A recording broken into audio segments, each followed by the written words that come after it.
क्या बनाता है, फिर होता है ब्लड सेल, आपका नर्व सेल जो नसों का निर्माण करता है, फिर आपका होता है स्किन सेल जो हमारी त्वचा का निर्माण करता है। और ये सारे सेल इस हॉल में अगर कोई भी एक व्यक्ति है, उसका ये सेल और मेरे शरीर का सेल एक दूसरे का शरीर का सेल एक जैसा ही है, कोई उसमें भेदभाव नहीं है, सबका एक जैसा। समझ में आ गया? यस। सबका एक जैसा है। एक्सक्यूज मी, पीछे आवाज आ रही है, जब पूछ लीजिए क्या जानकारी दे रहे हैं पीछे। एक्सक्यूज मी, ताली हो जाओ जोरदार के लिए। बात नहीं, कोई बात करने में हाँ चलिए, उनके बगल वालों को जरा शांत करा देना, ठीक है? तो समझना जरूरी है, क्योंकि एक अगर किसी को बात करनी है तो प्लीज वो हॉल से बाहर जाके बात करे, बाकी लोगों का समय नष्ट ना करे। ओके? बाकी लोग बड़ी मेहनत से बैठे हुए हैं और बड़ा कंट्रोल करके बैठे हुए हैं। तो हमारे सेल का जो स्ट्रक्चर है वो सबका एक जैसा है, और सेल के अंदर क्या होता है, एक जठराग्नि होती है। क्या होती है? जठराग्नि, जैसे एससीएल मतलब जठराग्नि हमारे पेट में, सेल के अंदर भी जठराग्नि होती है। सेल को जब भूख लगती है ना तो उसे दो चीजें चाहिए होती है। सेल को जिंदा रहने के लिए सेल को क्या चाहिए होता है? दो चीजें चाहिए होती है। पहली चीज क्या है? ऑक्सीजन यानी हवा शरीर के अंदर जाती है, वो सेल को जीवित रखती है। हवा के अंदर बहुत सारी गैसेस होती है, तो शरीर के अंदर जब ऑक्सीजन क्या करता है, ऑक्सीजन को ले लेता है और बाकी गैस को वापस छोड़ देता है। हमारी 100% ऑक्सीजन नहीं है, इस ऑक्सीजन के अंदर कई सारी गैसें हैं। ओके? फिर क्या होगा, जब हवा चाहिए होती है और खाने के लिए शरीर को चाहिए होता है ग्लूकोज। क्या चाहिए होता है? ग्लूकोज क्या होता है? जो हम भोजन करते हैं, खाद्य पदार्थ, शरीर क्या करता है, उसको ग्लूकोज में कन्वर्ट करके अपने शरीर के अंदर रख लेता है। और जब सेल को भूख लगती है तो सेल को ग्लूकोज भेजता है। समझ में आया? तो वो ग्लूकोज, अब कुछ लोग सोचेंगे सर ग्लूकोज तो चीनी है। चीनी ग्लूकोज है, वो थोड़ी देर के लिए भूख रोकेगी, लेकिन मधुमेह साथ में लेके आ जाएगी। क्यों? क्योंकि आप बाकी वो भोजन नहीं कर रहे हैं जो भोजन आपके शरीर को जरूरत है। तो ये समझिए दो चीजें, एक सांस लेना और एक अच्छा भोजन करना। भोजन से आपको मिलता है शुगर, जिससे बनता है ग्लूकोज जब शरीर पचाता है, और ऑक्सीजन आपको मिलती है हवा से। तो अब क्या होगा, सेल के अंदर क्या चाहिए होगा आपको? मेन बेसिक चीज हवा और साथ साथ ग्लूकोज, ये दो चीजें जरूरी है। अब ये हवा और ग्लूकोज कैसे सेल के अंदर जाएगा? ठीक है, तो उसके लिए सेल के अंदर जरूरत होती है इंसुलिन की। इंसुलिन कौन बनाता है? हमारे सेल का एक भाग, जिसे पैनक्रिया बोलते हैं, शायद तिल्ली बोलते हैं, तिल्ली। ओके, वो बनाता है। तो ये इंसुलिन कहेगा अगर किसी सेल को चाहिए होगा मुझे 2 यूनिट ग्लूकोज चाहिए, तो इंसुलिन क्या करेगा, पैनक्रिया क्या करेगा, 2 इंसुलिन भेजेगा साथ में, क्योंकि इंसुलिन ही सेल के अंदर घुस सकता है।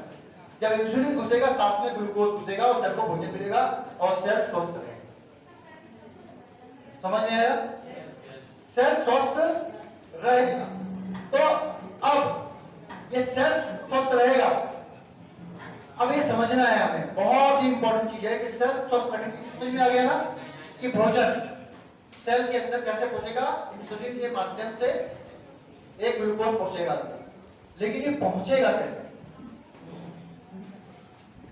मेरे तो दिमाग का सेल इसको खाना चाहिए, मेरे पैर का सेल इसको खाना चाहिए, मेरे दिल का सेल है इसको खाना चाहिए, मेरे किडनी लीवर के सेल है उनको खाना चाहिए, हाँ? मेरे कहते हैं पैनक्रियास का सेल है उसको भी खाना चाहिए। ये खाना पहुंचाएगा कौन शरीर के अंदर? इसको पहुंचाने का काम करता है हमारा ब्लड। क्या करता है? ब्लड। अगर शरीर में खून की कमी होगी तो उस व्यक्ति को कई तरीके के रोग लग जाएंगे। अगर शरीर के खून में न्यूट्रिशन की कमी होगी उस व्यक्ति को कई तरीके के रोग लग जाएंगे। यानी खून तो पूरा है लेकिन न्यूट्रिशन नहीं है। क्योंकि जब सेल को भूख लगेगी ना तो वो देखेगा मेरे खाने के लिए क्या है। किसमें देखेगा? वो दरवाजा खोलेगा, खून में देखेगा, अच्छा हड्डियों के लिए कैल्शियम है, निकाल लिया। आंखों के लिए आंखों वाला देखेगा, आंखों के लिए विटामिन ए चाहिए, खून में से निकाल लिया, खा लिया, क्या बैठ गया, है ना। कहीं और चाहिए, उसने वहां से निकाला, खा लिया। अब सेल दिख रहा है, दरवाजा खोला दिख रहा है, नाली तो सूखी हुई है, खून नहीं। अब क्या खाऊं? बिना खाए क्या हम जीवित रह सकते हैं? तो सेल क्या होगा? मर जाएगा, कमजोर होगा। फिर क्या करेगा वो? कहेगा अच्छा एक आंख का खराब हो रहा है ना, दूसरी आंख से विटामिन ए चुराएगा। अब दोनों नहीं हो रही, समझ में आया? अब दोनों गई, दुर्दास हो गए। देख रहे थे कितनी सुंदर दुनिया है, बात करेंगे सब है ना। अब अंधेरा करने वाला कौन? खून नहीं है, खून नहीं है भाई। और जिनके पास खून है उसके अंदर विटामिन ए नहीं है। विटामिन ए कैसे मिलता है? गाजर से। कितने लोग रोज गाजर खाते हैं? दूध से कितने लोग रोज दूध पीते हैं? बोलो।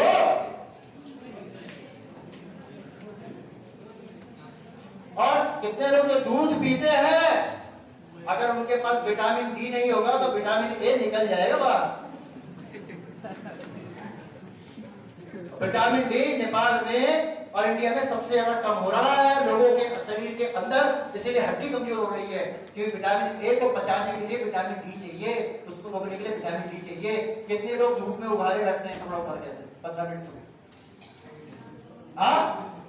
चलो पहले खेत पे काम कर लिया था, किसान बनियान उतार के काम करता था, मजबूत रखता, हड्डी मस्त रहती थी।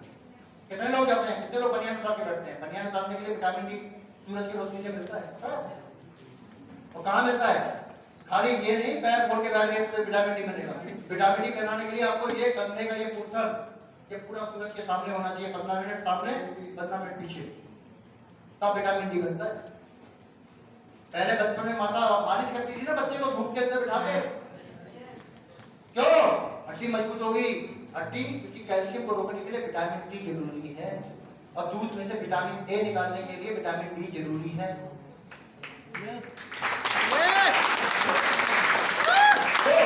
अगर खून की कमी है तो तब भी शरीर मरेगा, और खून के अंदर अगर विटामिन की कमी है, मिनरल्स की कमी है, तब भी शरीर मरेगा, शरीर मरेगा।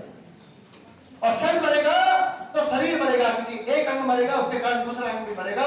कि पूरे शरीर का जो सिस्टम बना हुआ है एक दूसरे के साथ जुड़ा हुआ है, ये समझना बहुत जरूरी है। तो ये सेल जैसे मैंने बताया न्यूट्रिशन और ऑक्सीजन पे जीवित है, और उसको पहुंचाने का काम करता है हमारा ब्लड। ब्लड हमारी नलियों में दौड़ता है पूरे शरीर में से, और हर रोज इस समय भी अभी भी सेल को वो खाना पहुंचा रहा है। ये जुगाड़बाजी अभी भी चल रही है, क्योंकि खाना खाने के बाद हमें नहीं पता वो क्या कर रहा है। वो सब शरीर का सिस्टम बना हुआ है। और सेल को हेल्दी रखने के लिए जैसे कि मैंने बताया आपको, ब्रेन का, बोन का, पैंक्रिया का, लीवर का, स्किन का, ब्लड का, आपको सनलाइट भी चाहिए, आपको अच्छा न्यूट्रिशन भी चाहिए, आपको पानी भी पीना है 3 से 4 लीटर रोज, और साथ में स्वस्थ और शुद्ध हवा चाहिए। ये 4 चीजें चाहिए। समझ में आ रहा है? मेरे को तो समझ आ रहा है, ऑक्सीजन तो मिल जाती है चलो पानी, क्योंकि यहाँ पे इतना पॉल्यूशन नहीं है। दिल्ली में जाके देखिए, अगर मैं दिल्ली में उतरता हूँ ना, लैंड होता हूँ, 15 मिनट में सांस नहीं आती, इतना धुआं। सोचिए क्या हालत होगी वो। काठमांडू में अगर आप उतरोगे ना तब भी सांस नहीं ले पाओगे आम लोग। मेरे को तो मजा आता है, क्योंकि मैं दिल्ली से आया तो मुझे मजा आता है। आप क्योंकि हो गया अरे यहाँ पे इतना गाड़ी, इतना ये, इतना धुआं, पोखरा जाओगे वाह मजा, समझ जाओ क्या हालत हो रही है। ऑक्सीजन, धूल, मिट्टी, कंस्ट्रक्शन सब अंदर जा रहा है, समझ गए? यहाँ पे भी वही चल रहा है, हर जगह वही चल रहा है, रोक नहीं सकते, क्योंकि वो हमारे जीवन का हिस्सा है। अगर तरक्की नहीं करेंगे तो देश पीछे रह जाएगा। कंस्ट्रक्शन होना जरूरी है, हर चीज होना जरूरी है, गाड़ी घोड़ा भी जरूरी है, बंद तो नहीं कर सकते ना। बंद कर सकते हैं? किसी न किसी सवारी से तो आए होंगे आज, उसमें धुआं निकला होगा, उसको बंद करने के लिए पैदल चलना पड़ेगा। आप आओगे? नहीं आ पाओगे। हाँ, तो हमें जीना तो ऐसे ही है ना, तो सेल को कैसे सुरक्षित रखें? तो हमें अब ये बात समझ आ गई है कि शरीर को स्वस्थ रखने के लिए हमें 2 चीजों की जरूरत है। बोलेंगे क्या क्या है? क्या क्या है?